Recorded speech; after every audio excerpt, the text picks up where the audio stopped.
ข้าพเจ้าแม่เฒ่าคำเปียงสุริยแสง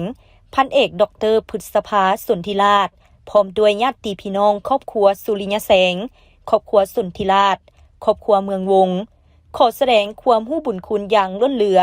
และขอบอกขอบใจเป็นอย่างสูงมายังการนำภาครัฐการนำกระทรวงป้องกันประเทศและบรรดาองค์การจัดตั้งต่างๆบรรดาแพทย์หมอทั้งภายในและต่างประเทศเพื่อนมิตรสหายและญาติพี่น้องทุกทั่วหน้าที่ได้ให้การเบิ่งแยงช่วยเหลือทางด้านวัตถุปัจจัยแห้งกายแห้งใจและสละเวลามาให้ความอบอุ่นแบ่งเบาความทุกโศกนำครอบครัวพวกข้าพเจ้าซึ่งเฮ็ดให้งานศาปนกิจศพและงานบุญของพลจัตวาดรนางมาริวรสุริยแสงได้รับการจัดตั้งอย่างสมเกียรติและสำเร็จไปด้วยดีณโอกาสนี้ขออวยพรไซอันประเสริฐมายังบรรดาท่านการนำภาครัฐ